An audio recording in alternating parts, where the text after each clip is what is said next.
whatever you find yourself in at the moment. The one and only McPhilix, the best plantain chips in Ghana.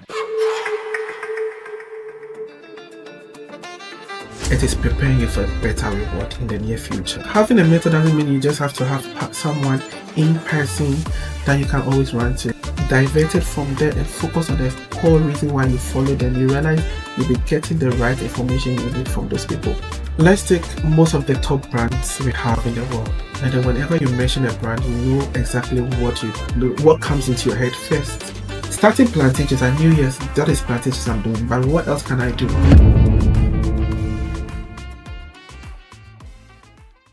Yes, we're here with the one and only McPhilix, the best plantain chips in Ghana. Welcome to Gold Circle Podcast. Thank you so much. Thank you so much. It's a very great honor to be here and to have a chat with you and also share a little journey about how we started and where we are so far as a brand and a company, a local brand which is thriving and taking over the world. Amazing. I want to know everything because I just got a whole tour through the kitchen, the packaging, meeting your amazing supervisors, the workers, and the experience for me right away was there's so much love and joy, and that you can taste in the quality of the product. But how did you come up with the name McPhilix? Okay, so thank you so much for the compliment and the excitement you've had in the whole facility. Yes, it wasn't done over a night.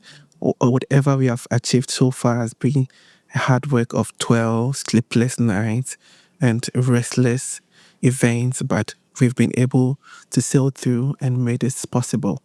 And yes, with the name McPhilix, it came up. So the Felix, actually my name. My name is Felix. And then I added a Mark. Let me give you a little story behind the McPhilix. So initially when I started the business, I was looking for a very, very unique name, a name that would stand out locally and internationally. And it has always been a struggle for me. So you'll be surprised that it took me over a year to discover the authentic name for the brand.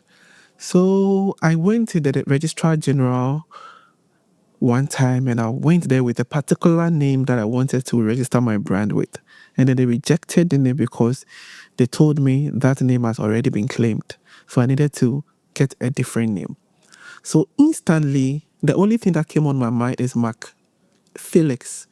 Why McPhilix? Because back then, I used to watch a lot of American movies and I realized most barons and big men, big entrepreneurs in those movies were all Mac Carter, Mac something, Mac Johnson, Mac something. So I was like, okay, why don't I also pick the name Mac Carter just for my soul name, just to push me to be also become a very successful entrepreneur. So I started using Mac Carter across all my social media platform.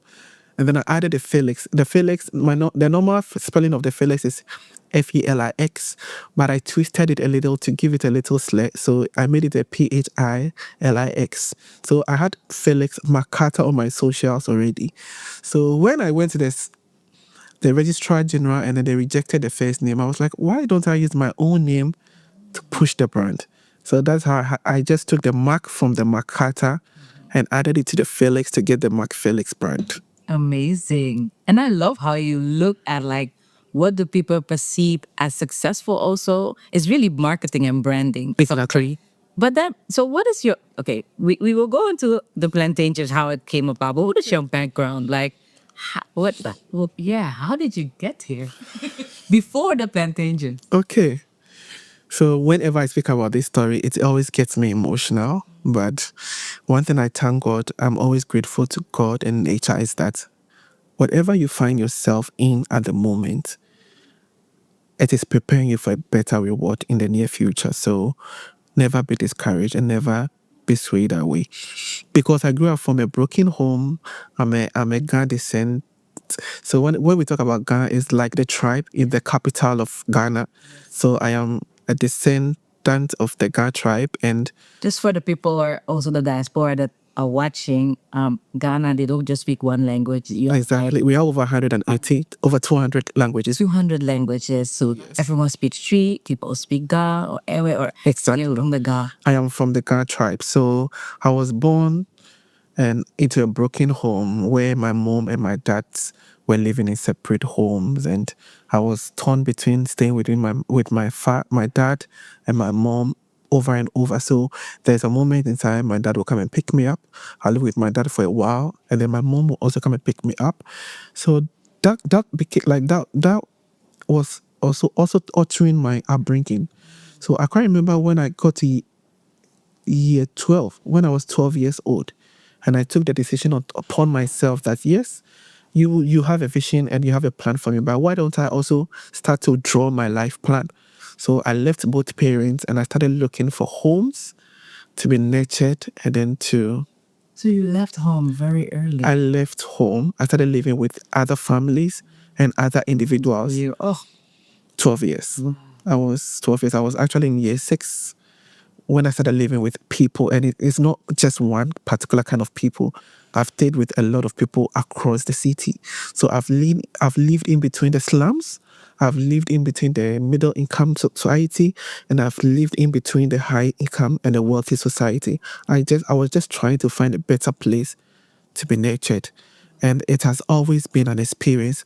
And what really made it stand out was that it all contributed to my upbringing, because thankfully, most of these people that I happened to live with had something happen. They had a business going on. They had a little trade that they are embarking on, and I always get the privilege to also support them at their workplace, and that was where the whole entrepreneurial spirit started growing from. Because I love how to serve people. I came to love how to service the people. I love how to do your balance sheet and also pricing your product. And it became like a normal lifestyle to me. So I would say it has been a great journey and a good experience for me. Wow. But it's also heartbreaking to hear that. Was that? Like you had to find your way yourself, but it has made you to the man you are. It has. It has. Marriage, your 3 kids, Exactly. support. Yes. A very, very, very strong support. Yes. I just met your wife and I was like, she's so sweet. She's just like you. You remember the very first day I met her, I was like, are you from my wife's tribe? Because you just have the same spirit. Miss your prom because Eve. Yes, so she's from the Plantain. from my ancestor. Yes. Never know. Please, if any Ghanaian is watching the podcast, look at this woman. Is she not a Ghanaian? Is she not from the Everland? Yeah, because my roots are in Suriname. Like I was born in Amsterdam, the Netherlands, in Europe, but there's this colonial history in that. But I know, right? Suriname was owned by the Netherlands, and I even went to Elmina not long ago, and you see the writings in Dutch, and I can just read it because I know Dutch. It was so weird to see that engraved in the castle here in Ghana. Wow. Like that's where they took my ancestors from and bring them to Suriname. But from my grandmother's heritage, I do know that there's Ghanaian heritage. So Oh, then you have the blood. yeah, You have the blood. You are home. Welcome. And I'm happy you're married to a Ghanaian. So yes, we've claimed our own thing. it's true. But it's just beautiful. It's really actually weird that I feel even more home here in Ghana than in the Netherlands and even in Suriname. Suriname has a special place in my heart. I cannot Yes. deny that. It's like when I come there, it's like, yeah, and the food and everything. But when I'm here, I'm home. This is home. Really weird. This is home. This is home. This is home. Even the diasporans, whenever they come to Ghana, they feel like not going back. It is just warm, welcoming, just chill. Everything is just a vibe. Exactly. Eating plantain chips. In Suriname, we also eat plantain chips. Oh, wow. So we eat it. This Oh, wow. is part of our culture, yeah. Which comes from here, probably. Okay, but I heard most in the Caribbean, you people like plantain is just like And say it's just so just to fry the plantain myself in the house and stuff. That's still my like comfort food in the night if you're a bit hungry and you just wanna, yes, and it's healthy. It's healthy. You can eat it anytime. Yeah, so I know, for right? me to taste your the first time I was when I was in 2020 here, and then my husband brought it. Like, Yes. I think you were one of the first people I met Yes, he came to my shop. I gave you some of my product and the meat pie. in like just a couple weeks in Ghana. Yes. And then the meat pie, we forgotten about the meat pie I gave you. Oh, I don't. I added meat pie. I remember vividly. Oh my God. I just remember the plantain chips. So this, you can imagine that's but so about McPhilix Foods, because it's not only plantain chips. Exactly. In my head, it's branded like that, even though you gave me other food. That's what it stands for in my head. And maybe also for a lot of people watching. But what else do you do? Like what else? Yeah, so I love the fact that you said in your head when you hear McPhilix, it's about planting chips. Let's take most of the top brands we have in the world, and then whenever you mention a brand, you know exactly what comes into your head first. Let's take Samsung for an example. They have different appliances, but when they mention Samsung, you think about phone. Let's talk about Gucci, and then you think about designer wears, but they have other products aside the designer wear stuff. So when I started my business, I wanted to have a niche that I'll be identified with. So I made sure I projected the plantain chips, and I made sure it was on a standardized form. So everybody will be able to identify me with a particular niche. And that was the plantain chips. But obviously, when you're able to win the market and you're able to break through the market, you need not to be focused on just one focus, right? You have to diversify. So we ended up, and then I just wanted to, even on my diversification, I just wanted to be in one aspect of my establishment, and that is, so I try to be to circulate around my establishment. That is the catering establishment. So I try to also invent other products, introduce other products alongside the plantain chips, which are the, and I make sure most of my products are local products, so that my locals can appreciate.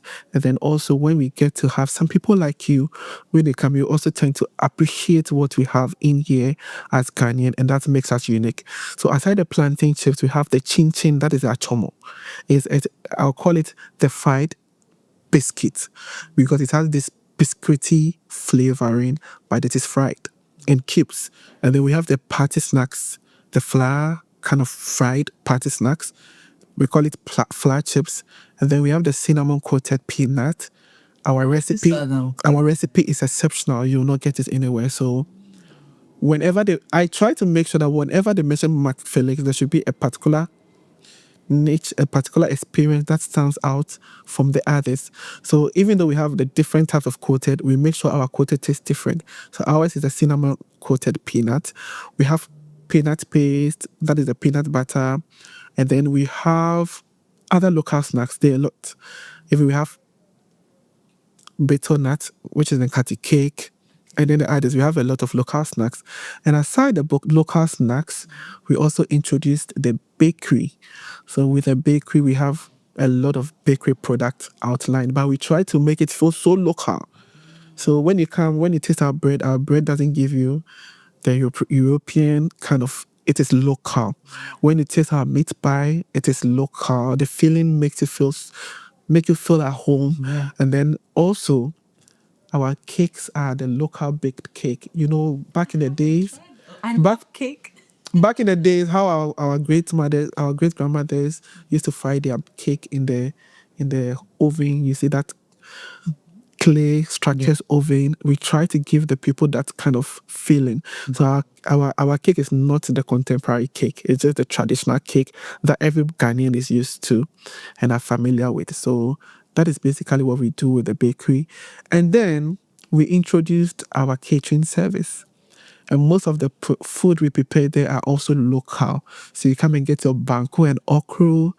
And then, I don't know whether you've tried this, the beans, we call it red or gobe. Not yet. Yeah, so it's basically boiled beans with red oil, that's the palm oil, just sprinkled on it, and a bit of curry, and then fried ripe plantain. I want to eat right now. I'll take it to the kitchen. I'll let you try with the fried plantain and also some kosiani meko. Do you know kosiani meko? No. Boiled egg with a bit of grounded sauce, put it in the middle, and then you just. Please, I'm hungry, people. Yeah, so we try to make it feel so local. Aside that, we do acheke, we do jollof, Ghana jollof. we do jollof, and then we also handle some catering services as well. So aside our local dishes we serve in our kitchen, if you have a special order, we just pick your order and then we serve it to your satisfaction. Wow. I didn't know you did all of that. We do. And just have a whole party and then have your food. You get from your starter to snacks to dessert, everything in within McPhilix.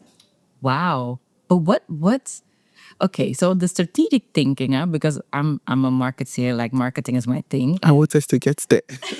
Yeah, because it's so nice how you thought out your branding, your name, also being known as in like what the niche is. Yes. And then build out so that people get to know you, for example, through Plantain. Just go in, just get it, and then you eat. Exactly. And then there is more. There's more. So what made you come up with those ideas? Was it just looking at other people? Was it an educational background? Like, or mingling with the right people, as you said that you have. Yeah, so I try to broaden my mind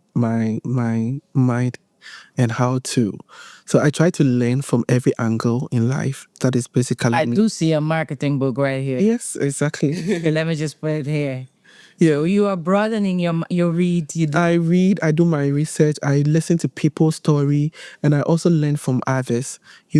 One thing I've come to understand in this life is that there is nothing that comes out on this earth in a rocket science. Everything that is you dream of happening in your life is already in existence. You just have to go to that right spot and then tap into it. So what am I trying to explain here? Whatever I think of doing is already in existence. I just have to go to the right place and then just get that knowledge, understanding, and try to implement. And that is how I'll also be manifesting what I've planned or what I've dreamed of manifesting in my life. So starting plantations, I knew, yes, that is plantations I'm doing, but what else can I do? I just have to go to the experts.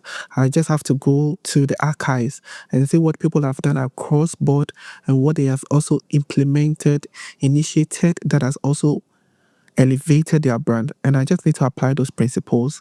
And that is how come you realize things will also be moving right on the right direction for you. Wow. So, because can you then give some tips to like even young people watching this, or people who think like, okay, you just have this brand and the work behind it. The work is a lot. Like, what would you advise them? Like, where should they get their information, or can they get their information from to it? Okay, so let me just come down to my experience. I want it to be more personal. So when I started my brand, one thing I've always been keen with is my customer satisfaction.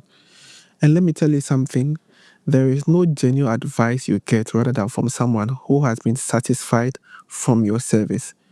They'll pour out into you. So I happen to make sure my customers are always okay, and then they'll pinpoint some opportunities that they think can help you in your field of business. So I had some customers who walk in and they will advise me, oh, I think you are doing this plantain chips in this particular packaging. Why don't you also consider that particular packaging? I think it will go on a long way to help elevate your brand and then your business as whole. So first and foremost, this first step was making sure I have a good relationship with my customers. And through the little advices they gave me, has always been part of my growth as a business. And aside that, there's social media. It's like the ocean. There's everything in it. There are the good fishes and then there are the wild fishes. So you just have to know what exactly you are targeting and how you also withdraw the information from, because it's like an ocean, as I said earlier, and there's everything in between it. So you just have to go in and then fish out exactly what you're targeting for. So if it's about branding, just research for branding, how to even build your personal brand, how to even evolve around your brand, and how to everything in between is in Yeah. it's in the social it's on the social media But platform. what do you then search for? Like, what are your search queries? Like, what do you type in to get the right information? The right If you share on social media, you have your timeline going based on what you have liked before. Yes. So everyone's timeline looks different. Yes. Like mine is full of business entrepreneurship and AI and all those things. Mine too. Same. But I have multiple accounts even. And for my skincare brand, I have an account that I only look for like skincare related things. And then only my algorithm is that. Yes, that's how it's. How do you, if your algorithm is different, get to have one like you have? Okay, so it's basically you being focused on what you think you want. It also applies to life. You attract what you give out. You understand? So if let's say you are into plantain chips production, you need to research things around what you're doing. Anything that comes in mind, just type in out there, and then it will give you the information. And you realize that as you keep asking questions and searching for videos and searching for information, that particular platform will be structured to your algorithm, and that is where you'll be getting constant information around what you've been searching for. But you can't tell me you want to have information around business and you're watching an entertainment information. Yeah, or gossip or whatever. Exactly. Yeah. Always you'll be getting that energy and that focus, and it will distract you from your path. So you just always have to make sure you are putting in the right anything that comes out in your head that aligns with what you are doing. That is what you have to put on the set button. And I advise that when you start, please don't follow what is given out there, the FYP and whatsoever. Just make sure you start searching. Keep searching, keep liking, keep searching, keep liking what aligns with your niche. And that is where the algorithm will also be moving the information to your direction. So don't be driven by the platform's For You page who wants to throw you in a certain direction. Exactly. That's what the platform does. Be like you use the platform instead of the platform Using you. Yeah. Exactly. Yeah, very important. Exactly. And then the 10th point is also having a mentor. Mentor. Yes. Do you have one or I do. multiple? I have multiple. I have multiple. So Mentors people. But how do you find? Because some people they're like, I don't have anyone around me who can help me. That's why we also do the Cold Circle podcast. Like, if you don't have anyone, but you have a phone, you have YouTube, it's for free. Listen, watch wherever. But if you, it also helps to have someone in your personal atmosphere. Like, how do you? So having a mentor doesn't mean you just have to have someone in person that you can always run to. Okay. There is this great mentor that has always been following Vusi. He's so great. He speaks from South Africa. Yes. He speaks so great. He speaks the language that I understand, and he speaks with the energy that really always resonates with what I want to become. This is powerful what you're saying. I have to interrupt you because you have a mentor from afar. Yes. So disregard what I just said. You need him.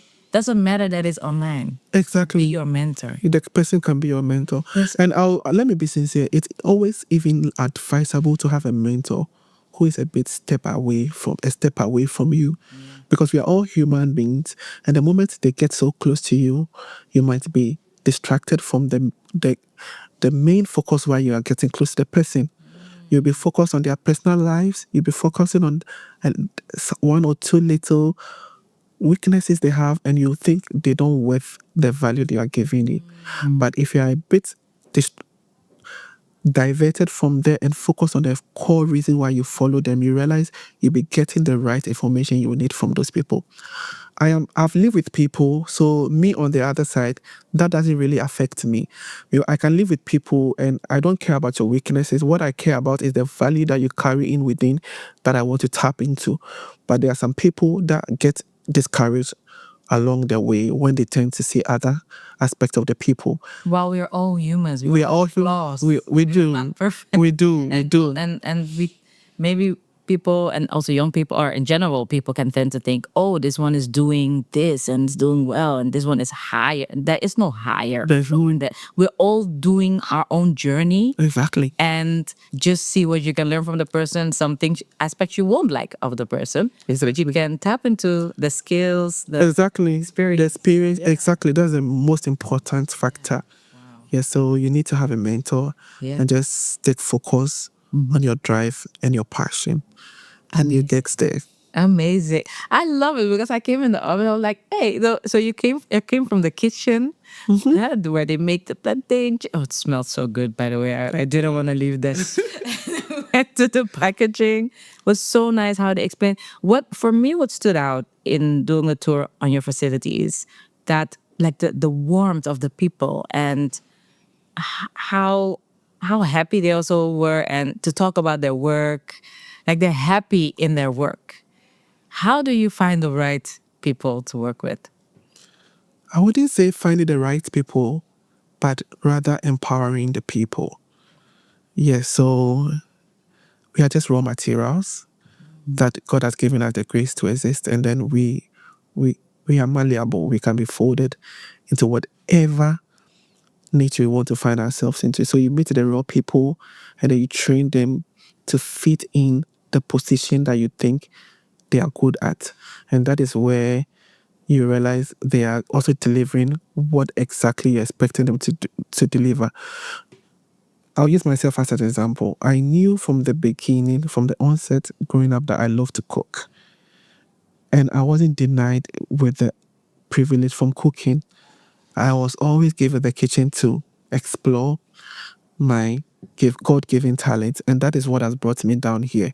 You meet someone, and then you realize that person is good at giving more presentation.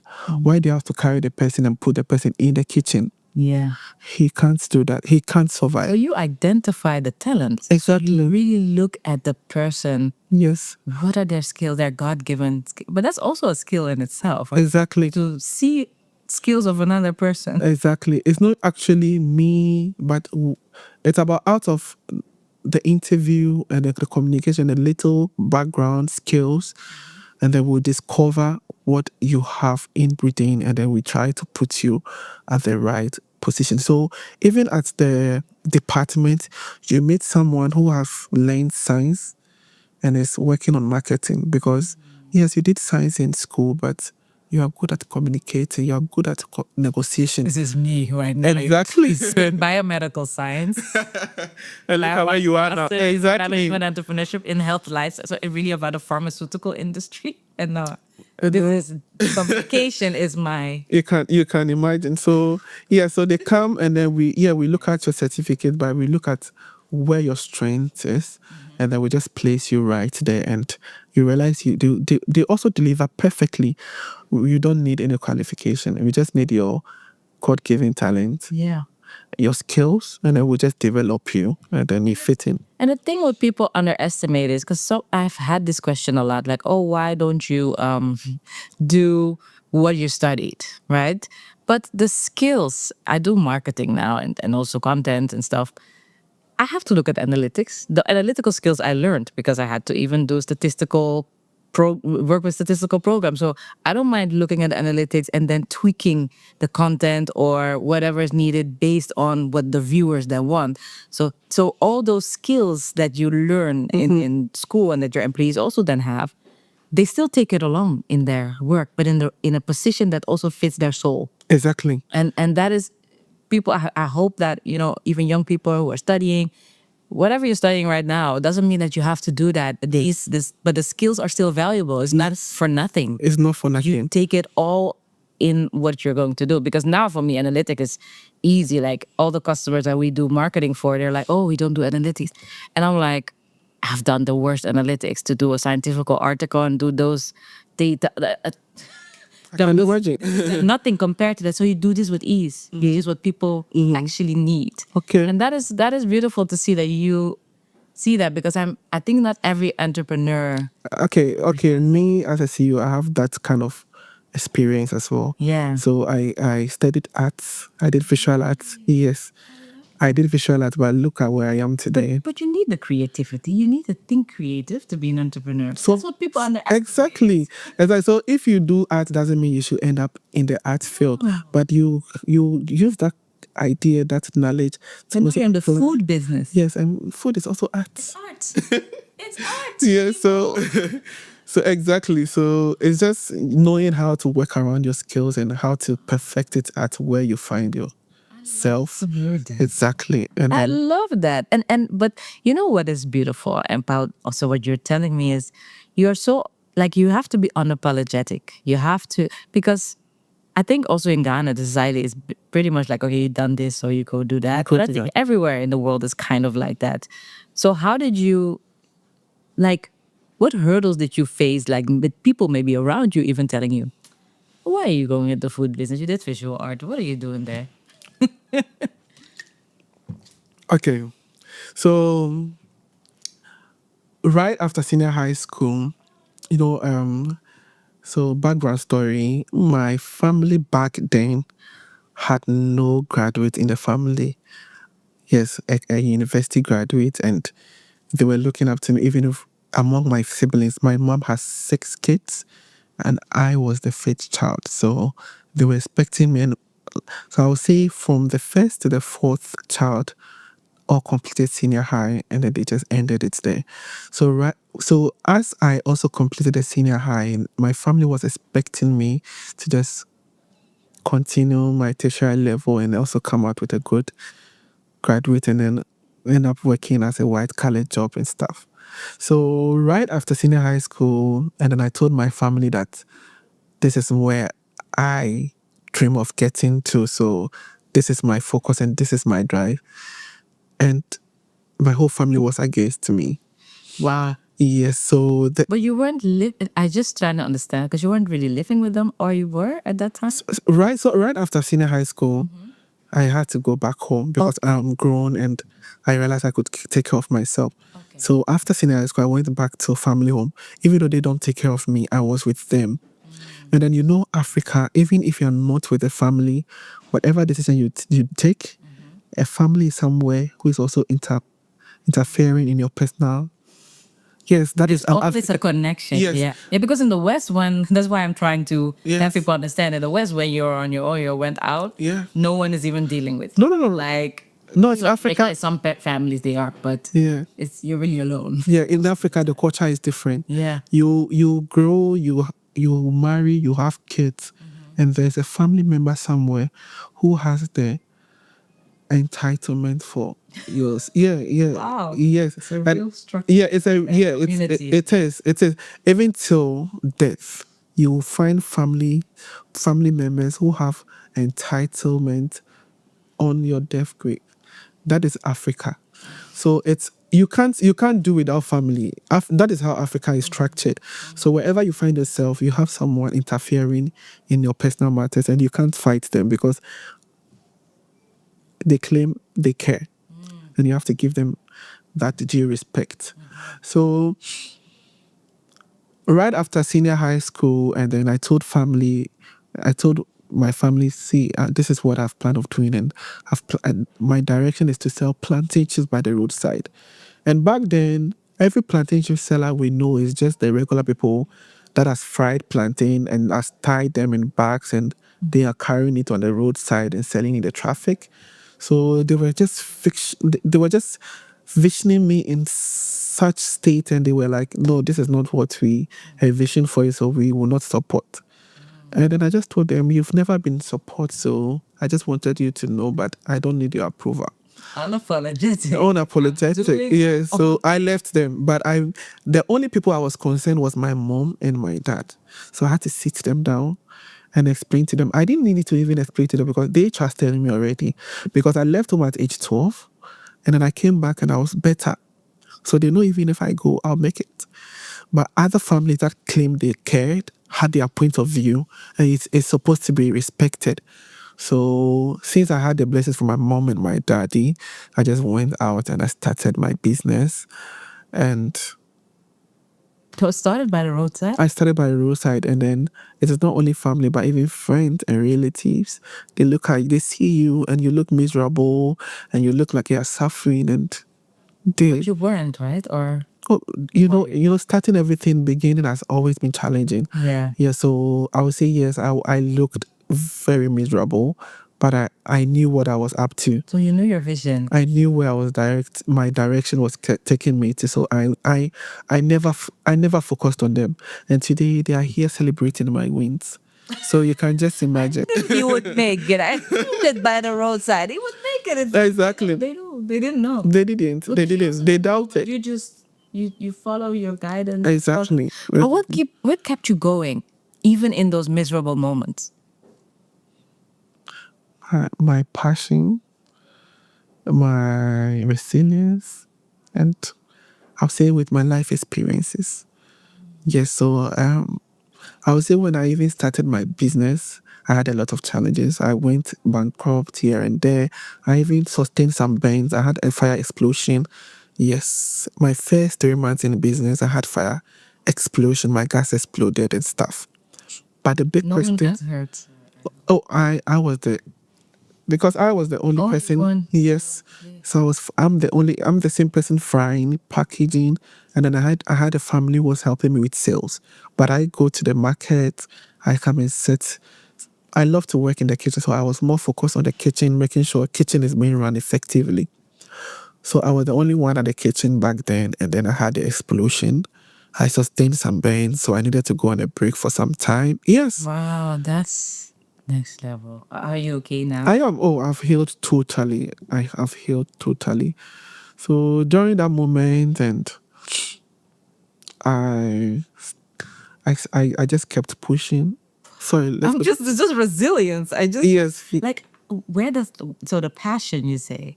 What else? Like people who listen to this and So like, yeah, the passion comes from you doing what you love doing best. I knew I loved cooking the kitchen. I knew how I love my science lab is my kitchen. So I love to add mix ingredients. I didn't go to any catering establishment, but out of the home training, I loved how to mix ingredients. And so doing those work was so effortless for me. Yes, I do them with ease, with no stress, even though it looked very, very, very stressful. It was like a lifestyle to me, and I kept pushing. And with the times of challenges and financial difficulties, I've lived I've lived in the situations whereby there was no money for even months, and I've been able to survive. How about me even being able to feed myself from morning till evening? It's like a win for me. So I don't care even if my savings is fat or not. Since I'm impacting life, I'm seeing people being appreciated. Like I'm putting smiles on people's faces, and also feeding myself at the close of the day. It was enough for me. So that kept me pushing, and because at the close of the day, I don't come to anybody to feed me. I just do what I need to do. I do what I love doing, and then it in turns also feeds me. So that was how it all started, and I would say with resilience and consistency, it kept elevating the vision, elevating the focus, and here we are today. amazing. I love that. Wow. So what's next for McPhilix? Like what's next? Because we see okay, let's first start on the now. Like and how many stores are you? Like how many packages go out? Like talk numbers with us. Okay, so numbers start from how long has McPhillips been in existence?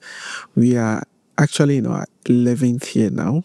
Yes, I started from 2014 and we are in 2025, so we are in our 11th year. And I started as a sole proprietor, but now we've transitioned to limited liability, so it's more corporate and everything is working under structure. And we have a vision, we have a plan, we have a 10-year plan, and we are actually in the second year plan of the McPhillips brand. So on our first year plan is to rebrand, and then expand visibility. And we've done that, we've achieved that. We've gotten more visibilities, we've gotten more attention, and then we've also rebranded.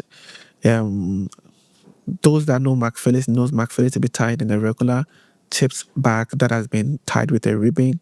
We've transited to a more internationally standardized operation. We have our pouches, we have our bottling, and then also we have our sachets. And right now, we are in our second year, and the second year also has a lot. We also have a factory, a multi-purpose factory, also within our second year plan. So we've gotten the site, we've even had our sword cutting and whatsoever. So you will move? Yeah, we are looking at this space cannot even feed the whole of Ghana, not to talk about the whole of Africa and internationally. So we'll eventually move to our dream space where we can work efficiently and effectively to make higher demands. And most importantly, we have a very big project coming up. It's a festival, and it's called the Bordia Festival. Bordia is a local dialect for plantain. Okay. Yes, so we are celebrating plantain. Why the Bordia Festival, someone may ask. It is we bringing together each and every one in the value chain of plantain under one umbrella. And you are the spearheading. Yeah, This is your McPhilix. idea Yes, to McPhilix. start a festival for the For exactly, correctly, exactly to bring the whole value chain.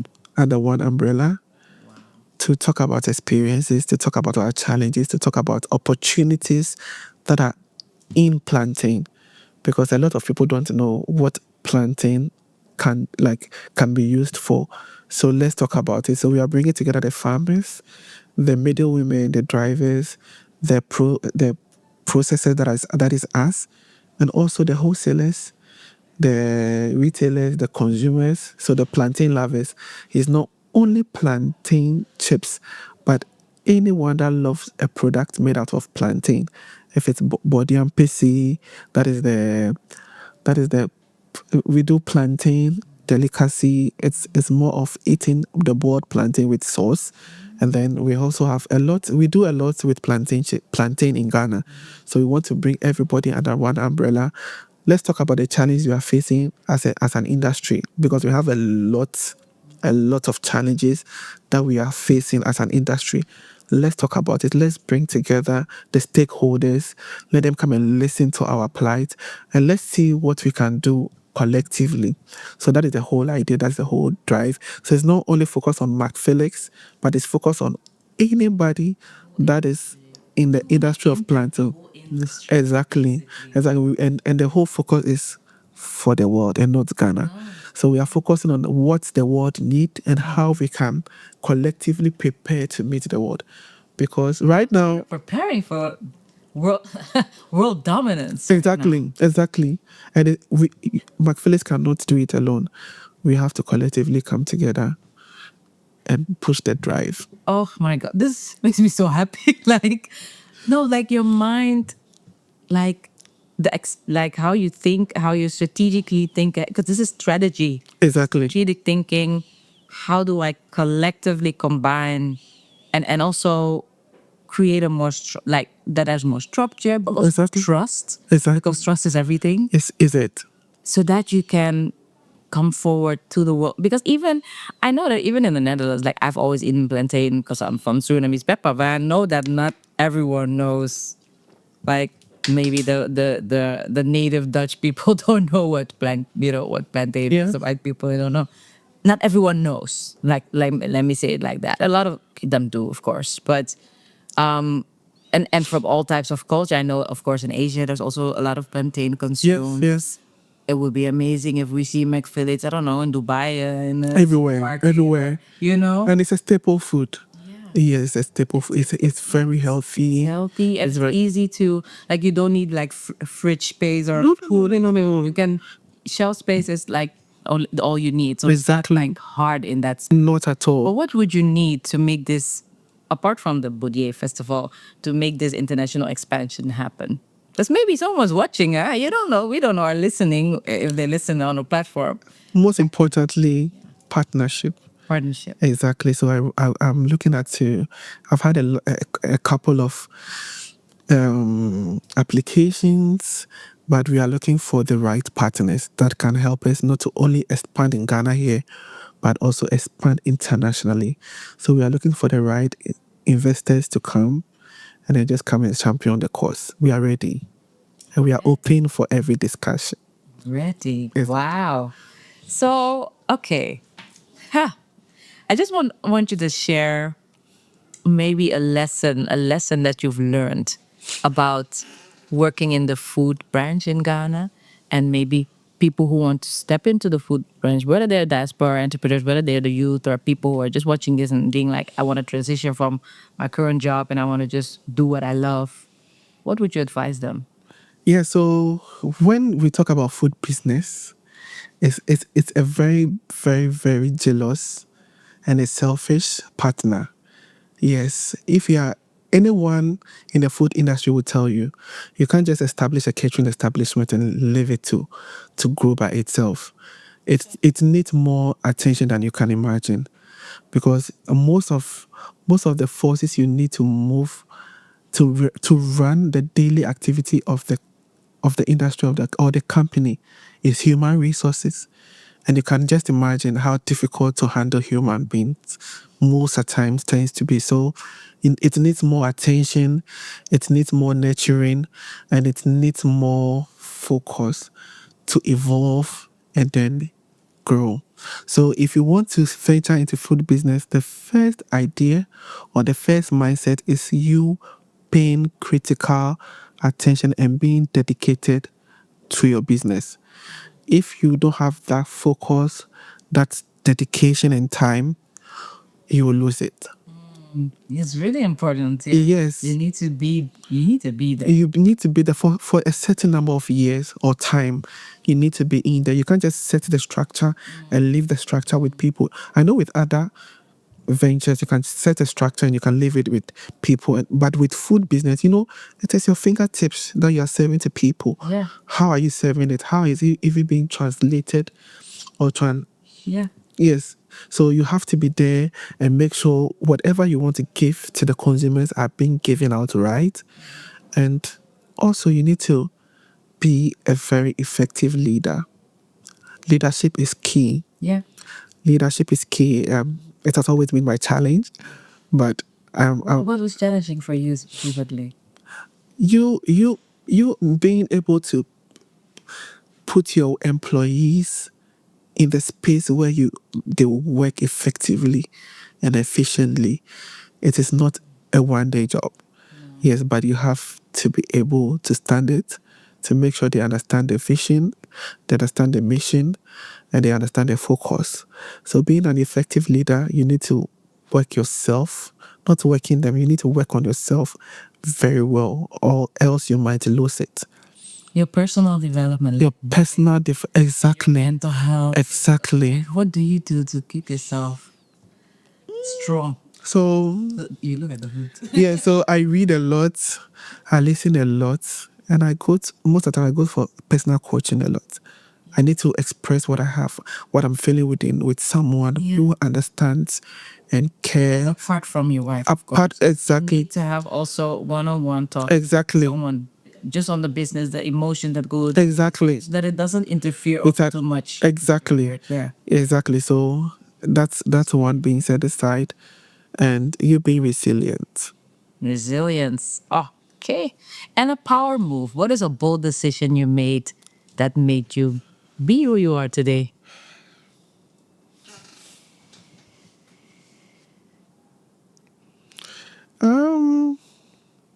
I would say taking the risk and just expecting the result, whatever that it may come with. Yes, so I'm a risk taker in every aspect of my life. I take the boldest risk. So with plantain chips, it was already a big thing in Ghana already, but I said, why? Why not me? I will step into it and I will want to make a difference. And I took that initiative. It was a risk. I was able to conquer the first step. I was able to transition from sole proprietor, to limited liability. That was another step. And right now I'm looking at international standard. So I'm putting together everything I know I have access to just move to that standard. So it's always taking that risk, and you may never know what you might find at the end of the tunnel. Love that. And apart from that, like, you have an inner circle of people who support you. Who is your biggest supporter? You know, right? That is my wife, of course. Yes. That is my wife. She understands me than anybody else. Yes, my mom and my dad understands me, but she is the best supporting system because So I saw. yes. In the years that we've known each other now, and then I hadn't even met her, and I just now met her, and it's just beautiful to see. Exactly. When I'm sad, she's sad. When I'm happy, she's happy. And when things are wrong, She always find a way to make it right. She has been a handful of support to me, and I can never be less grateful to. Amazing. So, what is one maybe hard truth, yeah, yeah, hard truth, I would say, that Ghanaian, like maybe young people in Ghana or anywhere who are listening to this or is watching this, should know about entrepreneurship? It's a lonely journey. It's a very lonely journey. You end up losing people you even think you trust. You end up having confrontation with a lot of people that you even dream the future with. You end up being left alone on the journey, and it's like you said you can make it. You go and make it, and let's see.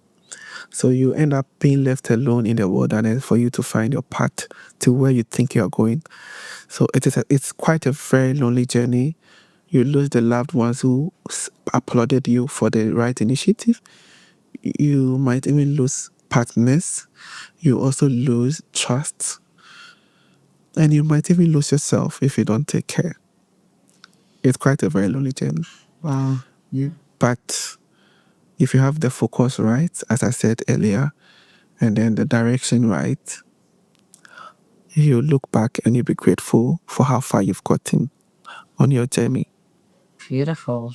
So, to end it with a golden nugget that you want to share, like a personal mantra for success that you live by.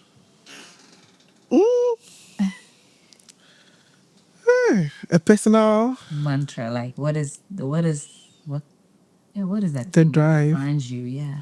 Yeah, so I am,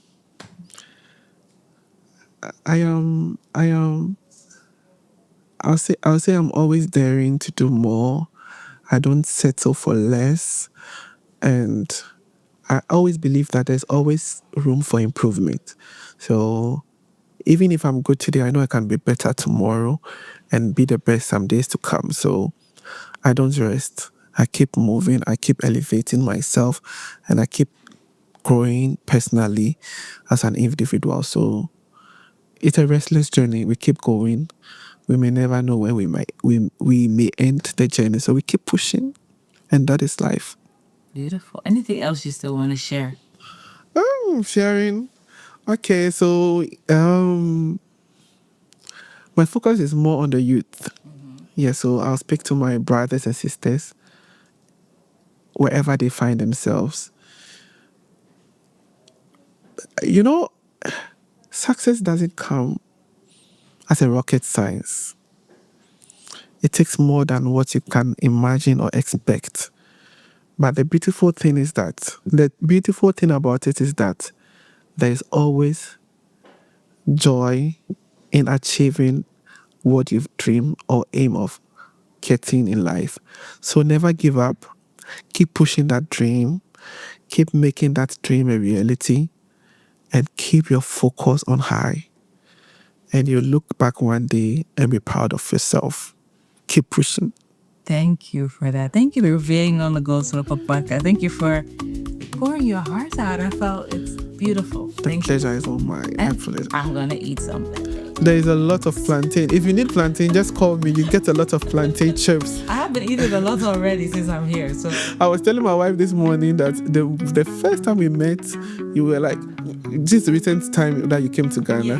The first time you met, you were like, bro, is there a way you can do a magic with with your plantain? because I was sitting at the football match with my husband, and then I was like, I want to snack on something, and then you walked. I was already thinking, I want to snack on something. I didn't really eat, and then you came in. I was like,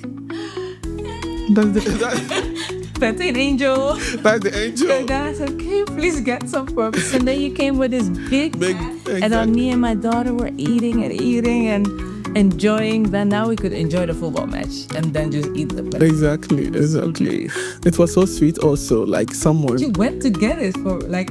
So that is my focus. You need to make sure She said, everybody's... and then you were gone and I was like, huh? And then you came back with this big... Exactly. So you see, we're happy. So one day you can recommend me to people that McPhilix is always reliable. And that is the main focus. This is amazing. Wow. Thank you again.